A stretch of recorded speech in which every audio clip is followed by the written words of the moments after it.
भारत आणि पाकिस्तानच्या डीजीएमओंची चर्चा सुरू। बैठकीत भारत पीओके संदर्भात चर्चा करणार। पाकव्याप्त काश्मीर परत देत पाकनं दहशतवाद्यांना ताब्यात द्यावं, भारताची भूमिका।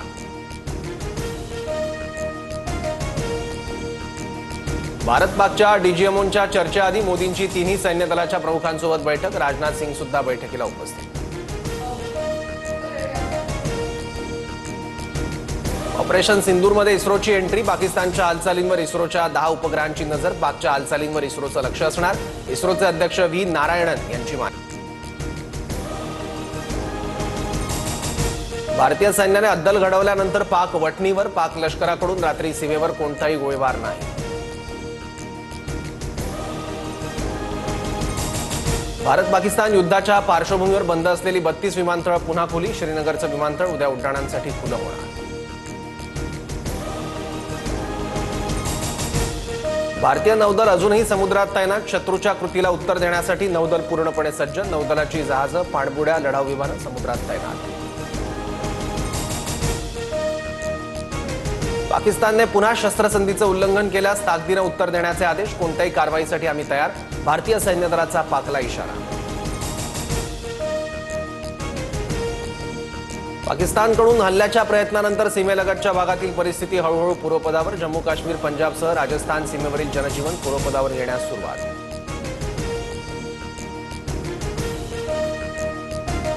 नवनीत राणांना पाकिस्तानातून जीवे मारण्याची धमकी। हिंदू शेरनी, हनुमान चालीसा पडने वाली, थोडे दिन की मेहमान अशा धमक्यांचे राणांना मेसेज।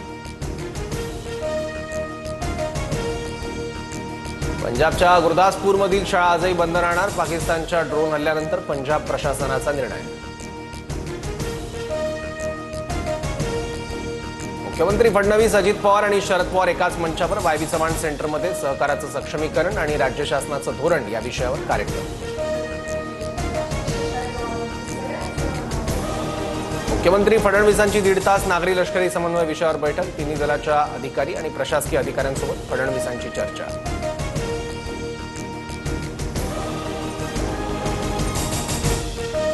लाडकी बहीण योजनेच्या हमीवर लाडक्या बहिणींना कर्ज देण्याचा विचार। उपमुख्यमंत्र्यांकडून सरकारची संभाव्य योजना जाहीर।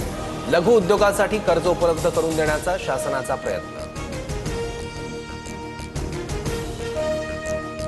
भरत गोगावले रायगडच्या पालकमंत्री पदासाठी आशावादी। पालकमंत्रीपद मिळेल अशी आशा गोगावलेंकडून व्यक्त।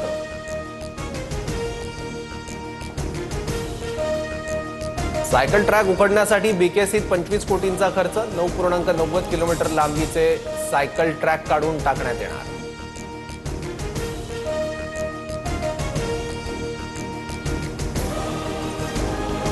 उद्या 10वीचा निकाल जाहीर होणार। उद्या दुपारी 1 वाजता 10वीचा ऑनलाईन निकाल।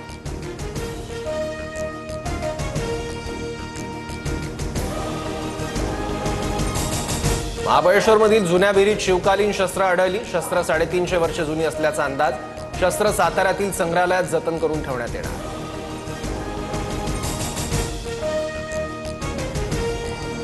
महाराष्ट्रात अलमट्टी धरणाचा प्रस्तावित उंचीवाढीचा मुद्दा तापणार। कोल्हापूर सांगलीच्या सीमेवर अंकली फाट्याजवळ रविवारी सर्वपक्षीय चक्काजाम आंदोलन। नाशिक, छत्रपती संभाजीनगर, नांदेडसह राज्यातील विविध भागात अवकाळी पावसाची हजेरी। हळदी पिकासह केळी पिकाला अवकाळीचा मोठा फटका। वीज क्षेत्राच्या खासगीकरणाविरोधात वीज कामगार 20 मे रोजी संपावर। राज्यातील सर्व संघटना सहभागी होणार।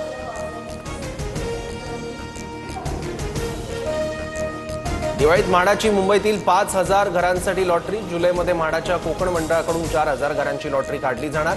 सर्वाधिक घरं ठाणे आणि कल्याणमध्ये असण्याची शक्यता। भारताचा स्टार क्रिकेटपटू विराट कोहली कसोटी क्रिकेटमधून निवृत्त। कसोटी क्रिकेटमधून निवृत्त होणं सोपं नव्हतं, पण हीच योग्य वेळ। विराटची प्रतिक्रिया।